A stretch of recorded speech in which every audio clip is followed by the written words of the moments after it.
Hey guys, in this week's tip, we're going to continue with our month-long series on some of those unsung reporting tools within SMS. We've got a nice sample of reports this week, two of which were recommended to us by retailers, and the third by one of our programmers in Montreal. Alright, let's get started. As you can see, I'm on a blank canvas of SMS Pro. For this first tip, we're going to start off with electronic journal compound querying. Now it's not a report in the traditional sense, but I think once we get done, you're going to like what you see. First thing we're going to do is we're going to go into our EJ search tool. To do that, we simply click the journal button on our SMS Pro toolbar located right here. We start off on our main EJ search page, and as you can see, there are a lot of components to this particular tool. We'll have to go over each of those at a later time, but for now, we just want to search the journal by dates. To do that, we come over to the left and select dates right here. You can see there are quite a few search options available within this tab, but for today we're going to focus on this compound search. Basically what this allows us to do is create our own search criteria for whatever the heck it is we want to search on within the electronic journal. Let's jump into it. Once opened, we enter the main query builder. As you can see, there are a few settings for us. We can set the period, day, week, month, or year, or we can set a date range right up here with the handy dandy calendar tool that you've been used to these past few tips. We can also, in a multi-store environment, select which stores or regions, or we can just run a report on all stores. We'll get to this section here in a second on how we name it, and then at the bottom here, that's actually where we start building the criteria for our query. So let's try this baby out. I'm sure what we're going to build here isn't going to be as creative as what you can do out there in the real world, but let's give this thing a shot and I think you'll get the idea. To start, we need to tell this query what we're looking for. And for that, we have this handy drop down here that allows you to pick any one of the items within the list and search upon that within the EJ. You can see things like transaction level data, totalizers, items, subdepartments, and so forth. For this tip, we're going to focus on the totalizer. We're going to go ahead and select that. Then we're going to figure out how the heck are we going to search for it. Do we know the specific number, or do we want to search on the description of the totalizer? What do we want to do? We're going to focus on the number, and we want that number to equal, because right over here, if I double click in the criteria box, it brings up a listing of all my totalizers. Today, like I said, I'm not real creative, so we're just going to focus on total sales for now. To do that, highlight it and click OK. Now, so I don't waste my time and I can make this search a little bit better for my use, I'm going to refine it a little bit. We've got a typical database refining tool right here, and it's just an add-on. We can either take this criteria and add something to it, or we can take this criteria and say we want to search for that or something else. For our case, we want to go ahead and click and. Then in the second box, I'm going to click on a dollar amount. That's really what this number is here, because we are again focusing on total sales. And I want the dollar amount to be, let's say greater than, what do you think today? $75. Just type in 75 and hit enter.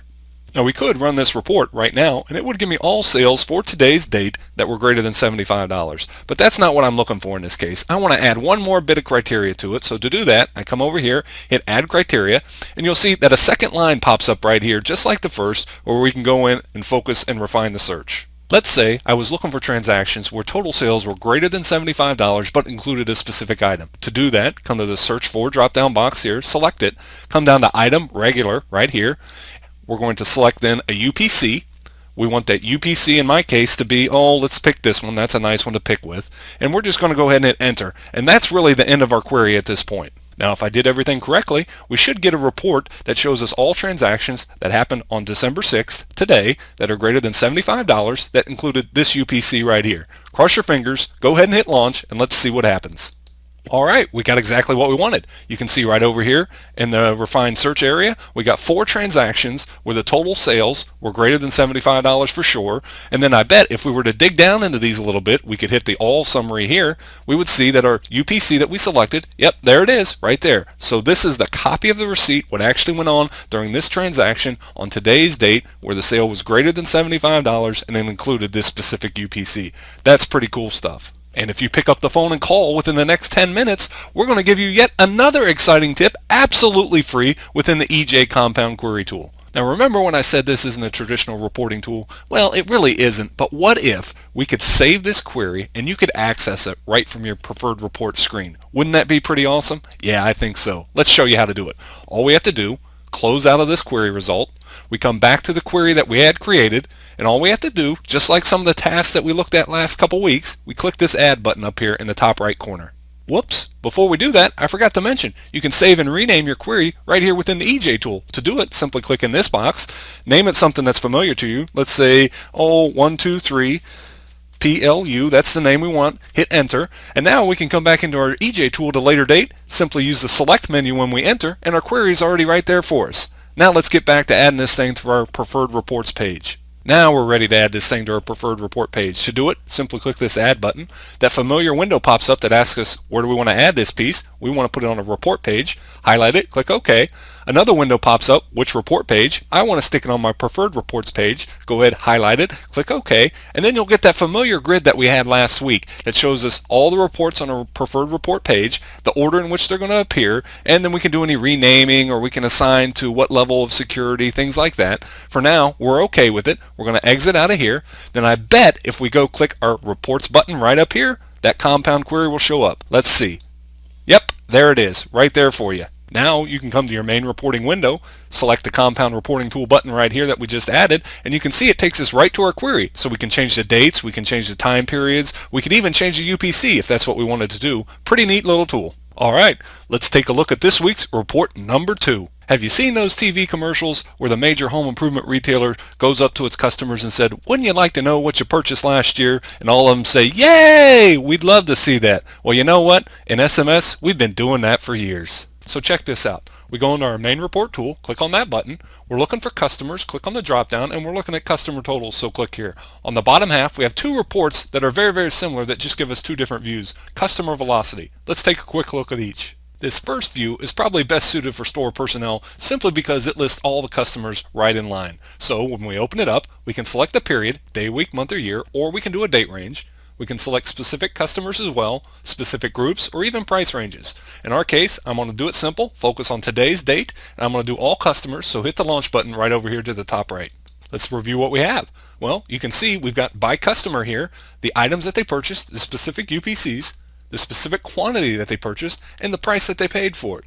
Now, as I said earlier, this probably isn't the best report to hand out to a customer since it has all customers in a straight line, but this is great for store personnel to figure out what the heck the customers are buying. Now I'm back at the Customer Totals main menu. Remember how we got there? I selected Reports, did the Customer drop-down, selected Total. The first one we looked at was this Customer Item Velocity. Now let's take a look at this second view here, Customer Item Velocity 2-column. If we click on it, we get a very, very similar menu to what we had before, where we can select the period, the date range, specific customers, etc. We know all this already, so we're going to go ahead and launch this baby. So what did we get this time? Well, let's take a look. We've got one page, one customer, the date range that we selected, the specific items that they purchased, the specific quantity that they purchased, what they paid for it, and if we scroll through the various pages of the report, we see that each customer has his or her own page.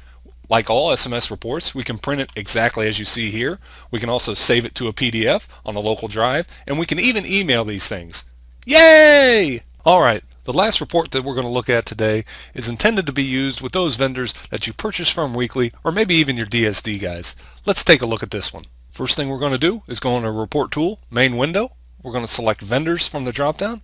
Then we're going to select Items. Then the report we're going to look at under the Sales section, Item Sales by Vendor for the last 7 days. Let's click on the button and start setting this one up.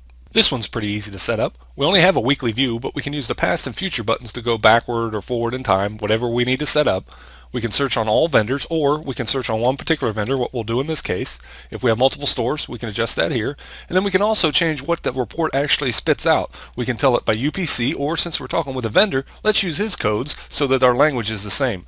Then we can determine how we want this report sorted. From there, simply hit launch. So once it's generated, here's what we get. You can see we've got the information for the specific vendor that we looked up. We're looking at his codes to make that conversation a little bit easier on him, hopefully so we can set him up to get some better deals. Then we can see the items and how many we sold for the last week, along with a total sales amount over here. This is a great report that we can use to walk out, talk with the vendor, let him know what we're seeing trend-wise within the store, and then maybe use this to beat him over the head just a little bit to get a better price break. Well, that's it for this week's tip. If my math is right, that's 6 total reports in the last couple of tips. Next week, we'll look at 3 more. Then the following week, that countdown to the almighty #1 report within SMS. Until then, have a great day.